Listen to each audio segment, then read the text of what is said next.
Un reportage réalisé par globalfoot.com grâce au concours d'UFR, Simexpert et la SME. CO Trenel versus US Diamantinoise, cette affiche a une allure de rencontre de Régional 1. Et pourtant, ces deux équipes qui se sont bien renforcées durant l'intersaison s'affrontent bien en Coupe de France. Dès la 3e minute, ambiance glaciale au Diamant, le COT ouvre le score grâce à Ismaël François, 1-0.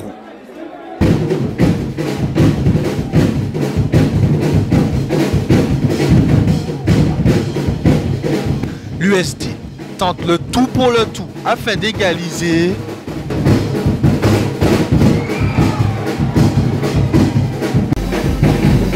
Coup franc de Yann Simon repoussé.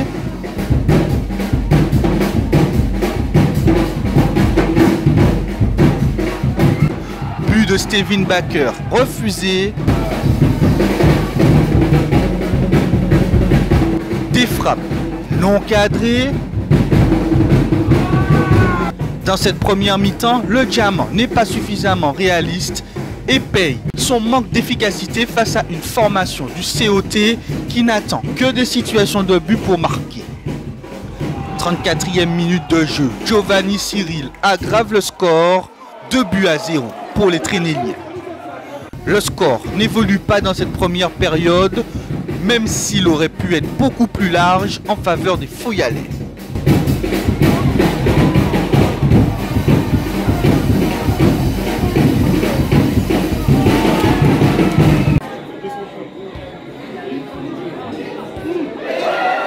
Après la pause, menée au tableau d'affichage, l'équipe de Régional 1 pousse encore pour tenter de marquer une première fois.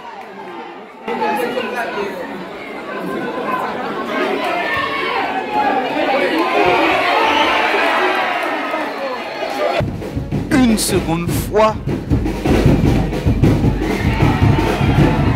En plus de défendre, les Rouges de Trenel, en confiance dans cette deuxième période, arrivent à produire du jeu et se procurent aussi de belles situations offensives dans cette partie.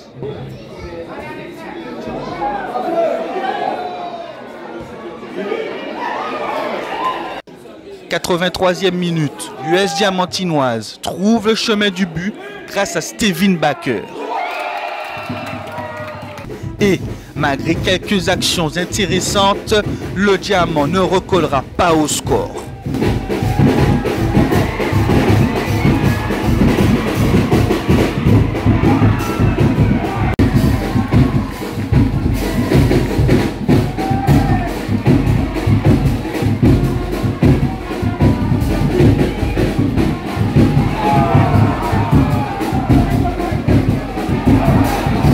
Le plan c'était de contrer l'US Diamantinoise puisque c'est eux qui avaient le jeu à faire.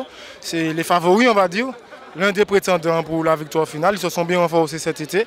Donc bon, nous on a fait le job et puis on joue en contre-attaque pour finir pour avoir la victoire finale. Vous y attendiez à cette victoire? Ben, on s'est remis en question déjà parce que la semaine dernière on a fait, on va dire, on a eu un échec puisqu'on s'est trompé contre l'Espoir. Donc on avait à cœur de bien faire ce soir. Donc c'est chose faite et puis on va se remettre au travail pour la semaine prochaine. On fait deux cadeaux.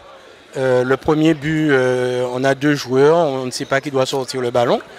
Et puis une balle, voilà, le joueur du COT reprend et marque. Et le deuxième but, une mésentente entre deux joueurs. Et puis voilà, derrière on ne réagit pas. Donc oui, elle est très amère, surtout quand on domine comme ça un match et qu'on a les occasions. Ce soir, le COT crée donc la surprise en s'imposant au stade Armand Ribier et en se qualifiant ainsi pour le tour suivant.